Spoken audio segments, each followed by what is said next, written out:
여러분은 이런 경험이 있으신가요?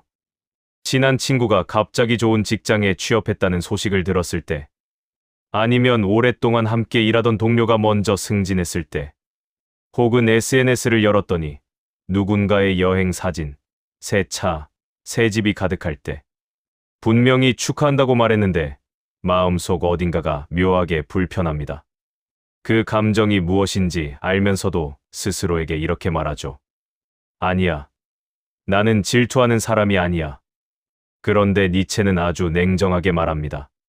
인간은 질투하는 존재다. 단순한 도발이 아닙니다. 니체는 인간의 본성을 깊이 파고들면서 질투는 인간이라면 피할 수 없는 감정이라고 했습니다. 왜냐하면 인간은 본능적으로 자신을 타인과 비교하는 존재이기 때문입니다. 오늘은 니체가 말한 질투의 철학을 통해 이 불편한 감정이 우리에게 무엇을 말하고 있는지 이야기해 보겠습니다. 먼저 니체는 질투의 뿌리를 설명합니다. 질투는 단순히 타인이 잘 됐기 때문에 생기는 감정이 아닙니다. 질투는 비교에서 시작됩니다. 예를 들어 생각해 볼게요.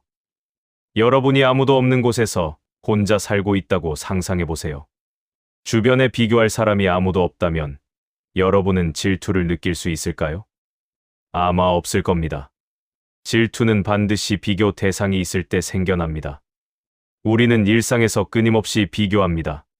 친구가 나보다 먼저 결혼했을 때, 동료가 나보다 연봉이 높을 때, 나와 비슷한 나이에 누군가가 훨씬 더 성공해 있을 때, 그 순간 마음속에서 자동으로 이런 질문이 떠오릅니다.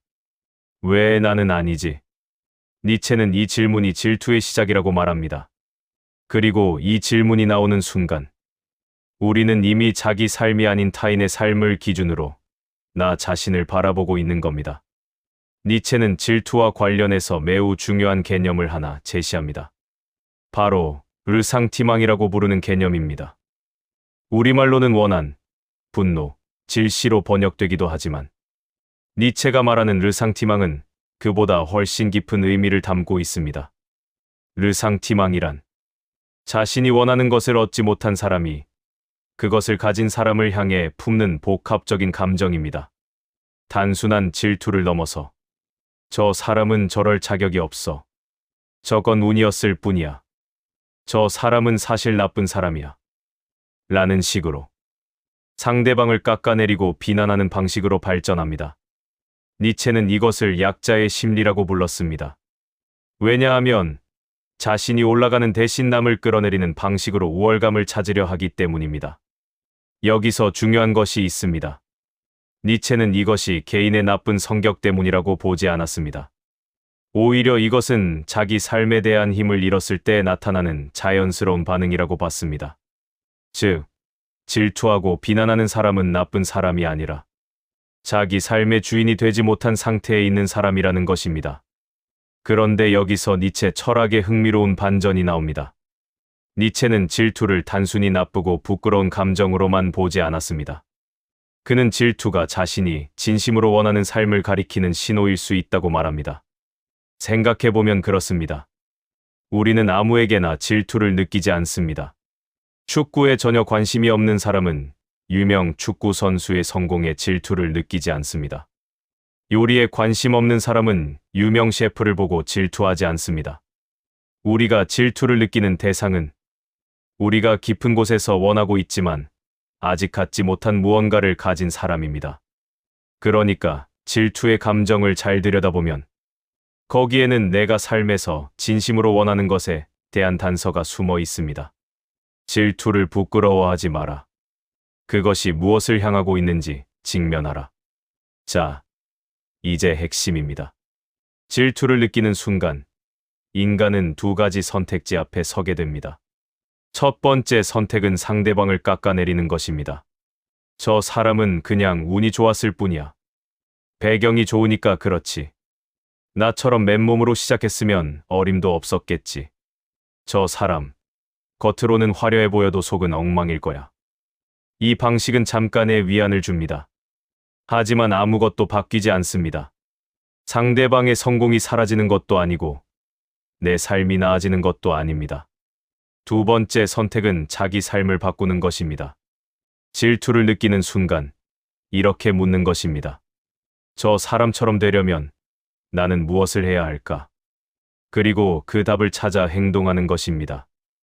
니체는 강하게 말합니다. 약한 인간은 질투하고 비난한다. 강한 인간은 질투를 에너지로 바꿔 성장한다. 여기서 강한 인간이란 체력이 좋거나 권력이 있는 사람이 아닙니다. 자기 삶의 방향을 스스로 결정하고 그것을 향해 나아가는 사람입니다. 니체 철학에서 가장 핵심적인 개념 중 하나가 있습니다. 바로 힘의 의지입니다.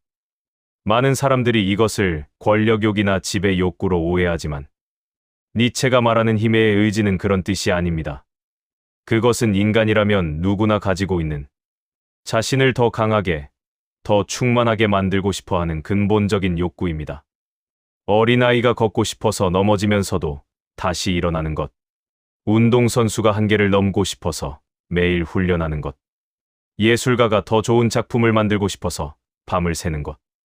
이 모든 것이 힘의 의지의 표현입니다. 그런데 니체는 말합니다.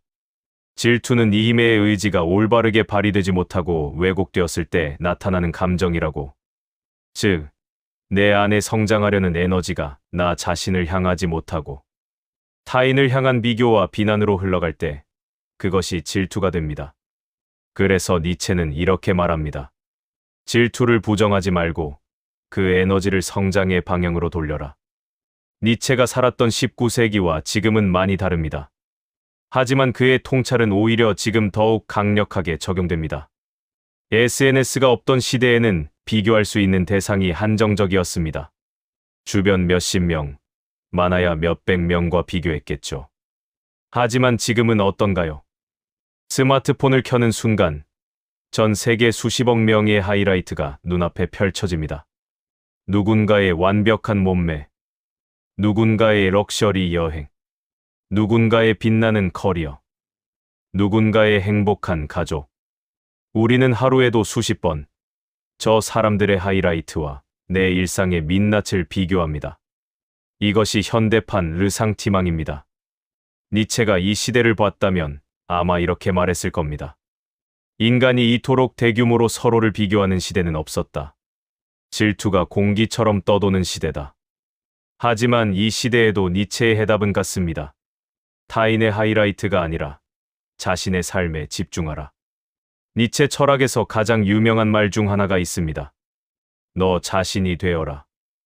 이 말은 단순히 개성을 살려라는 뜻이 아닙니다. 니체는 이렇게 말합니다. 대부분의 사람들은 평생 자신의 삶을 살지 않는다고. 부모가 원하는 삶, 사회가 요구하는 삶, 타인의 시선에 맞춘 삶을 살면서 정작 자기 자신이 진심으로 원하는 것은 한 번도 묻지 않는다고. 그리고 이렇게 자기 삶을 잃어버린 사람이 타인의 삶을 바라보며 질투하게 된다고. 결국 질투는 자기 삶을 살지 못하고 있다는 신호입니다. 반대로 생각해보면 자기 삶을 진심으로 살고 있는 사람은 질투할 여유가 없습니다.